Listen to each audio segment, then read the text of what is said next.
Стёпка еще маленьким мальчишкой мечтал о том, что когда вырастет, будет председательствующим колхоза. Колхоз у них был отменный. Грохотал на всю огромную страну. Колхоз – миллионщик. Земли были засеяны различными зерновыми культурами, много современных тракторов и комбайнов, много ферм, оборудованных по последнему слову техники. Работники получали достойный заработок. В селе были у всех красивые и теплые дома, дом культуры, сад, школа, библиотека и даже свой планетарий. Родители Стёпки были передовиками производства. Отец вообще получил звезду Героя социалистического труда. Ну прям не жизнь, а малина, думал маленький Стёпка. Вот вырасту и тоже буду звезду на груди носить. Он даже себе представить не мог, какой тяжкий труд за всем этим стоял. Да и колхозов-миллионщиков в стране по пальцам можно было пересчитать. Но когда Стёпа вырос и цели его уже были почти близко, вдруг не стало колхоза, а за ним и той самой большой страны. Но вот тогда появилась возможность стать новым хозяином жизни. Когда все стало разваливаться, он как-то стал потихоньку, почти за даром скупать технику, брошенную под открытым небом, а потом здание фермы и маслобойки. Ну, а председателем не получилось стать, а вот крепким хозяйственником и фермером получилось. Стёпку в деревне не взлюбили. Нет, не потому, что он был зажиточным и единственным настоящим фермером, за это его скорее уважали, как-никак рабочие места создавал. Просто он был сам по себе, единоличник. Самогон с мужиками не пил, в общих гулянках участия не принимал, еще и дом построил на отшибе, чтобы соседи ему не мешали. Такие хоромы отгрохал любо-дорого посмотреть. Людей не обижал. Платил за труд хорошо и во время, когда вокруг с работой были большие проблемы. Просто он близко к себе никого не подпускал, держал на расстоянии. Друзей у него тоже не было. Но зато была любимая семья, жена и маленькая дочка. Все было бы у Стёпки хорошо, если бы в скорости не схоронил он свою любимую жену, которая очень быстро угасла и ушла на тот свет молодой и красивой от тяжелой болезни, оставив его одного с дочкой на руках. Если при жизни жены он был еще более-менее вменяем, но как ее схоронил, совсем чудный стал. Но больше всего Стёпку не любила его бывшая одноклассница Наташка. Все, у кого не было в деревне своих коров, приходили к ней за молоком, но это раньше, до тех пор, пока Стёпка не стал фермером. А потом, когда он расширил свое хозяйство и завел породистых молочных коров и установил цены на молоко ниже, чем у нее, большинство покупателей переметнулись к нему, а у Наташки остались только самые верные клиенты, но и их было не так много. «Степан, но ты же все равно молоко на завод отправляешь, зачем тебе еще и у нас продавать?» – спрашивала у него Наташка. «Ну или хотя бы цену делай повыше, прошу тебя, знаешь ведь, что я вдова и одна детей поднимаю. Но хоть в этом ты меня должен понять. Сам ведь бобылем живешь».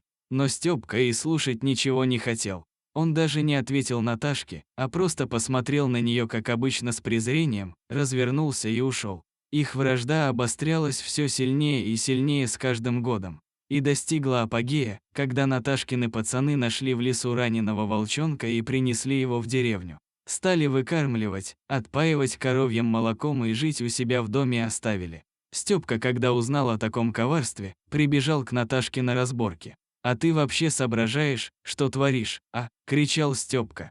«Волка в деревню, где на моей ферме более 100 элитных молочных коров. Собственноручно привела волка», – возмущался он. Ну, а Наташка, конечно, тоже не из робких была. Сразу руки по бокам, приняла боевую стойку и принялась прямо с порога Стёпку чехвостить. И про цены на молоко, и про потерянных покупателей, все припомнила. Еще заявила, что он ей не указ и кого на собственном дворе для защиты своей семьи держать собаку или волка она уж сама решит, и указала Стёпке путь в самом натуральном русском направлении. Стёпка плюнул на землю и пригрозил молодой вдове, что она еще пожалеет, и если ей так хочется войны, то война обязательно будет. Да вот только конфликт между ними не успел перерасти в боевые действия. У Степана начались проблемы. Тогда в стране было так, если вдруг где-то и кто-то стал хорошо жить и более того, хорошо зарабатывать, то сразу находились те, с кем надо было обязательно делиться. Они часто называли себя крышей, и якобы за их мнимую защиту нужно было платить. Вот именно такая крыша и появилась у Стёпки. Так, что сейчас ему было не до войны с Наташкой. А тем временем волк рос, и из маленького, раненого, зверька на домашнем молоке и сметане превратился он в красавца-зверя. Шерсть на нем была густая и лоснилась. Глаза умные, слух отменный и молниеносная реакция. Любил он свою хозяйку и сорванцов ее оберегал от всего и всех, кто бы мог причинить им зло. Так, что от греха подальше люди обходили двор Наташкин стороной. Волк никогда по деревне не ходил, обычно он совершал набеги на лес и подолгу там задерживался, но периодически приходил обратно домой погреться у теплой печки. Правда, все реже и реже. Совсем взрослый стал. Все больше ему нравилась вольная жизнь. А у Стёпки тем временем с братками конфликт вышел. Зартачился он. Не захотел больше дань платить, но за такие дела понятно, что бывает и наказание последовало незамедлительно. Как-то раз глухой ночью подпалил ему кто-то надворные постройки.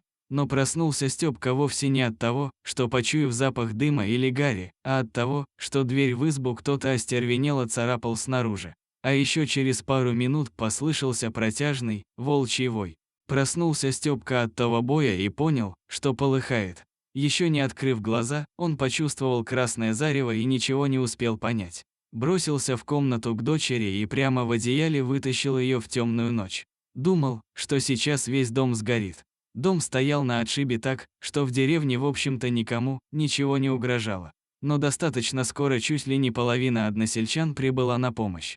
Выстроились в цепочку и передавать ведра с водой стали. Все вместе тушили. Вскоре совместными усилиями все-таки удалось отрезать дорогу огню к сараям и загонам со скотиной и спасти животных. К тому времени, как приехала пожарная машина, уже удалось все потушить, и только когда Стёпка вспомнил про дочку, заметался. Но односельчане успокоили его, сообщив, что девочку Степана забрала к себе Наташка. Да, та самая Наташка, которую он считал своим главным врагом номер один. Стёпка никак не мог понять, почему люди, которые вроде как должны его ненавидеть и злорадствовать по поводу его беды, а они наоборот, бросились ему на помощь, невзирая ни на что. А Наташка так и вообще, считай, спасла им с дочкой жизни. Если бы она не настояла в свое время на своем, чтобы волк остался жить у них, то сейчас бы не было ни Стёпки, ни его дочери, ни дома, ни фермы. Войдя в дом к Наташке, Стёпка прямо на пороге встал на колени и просил прощения у всех, кому раньше желал зла. Прошел год. На дворе весна. Все цветет и природа оживает. В семье Степана и Натальи было уже 4 детей и верный, преданный волк. Вот так не зря говорят, что от любви до ненависти всего один шаг. Дорогие друзья, спасибо, что прослушали эту историю. Если она вам понравилась, ставьте лайк и подписывайтесь на канал, впереди еще много всего интересного.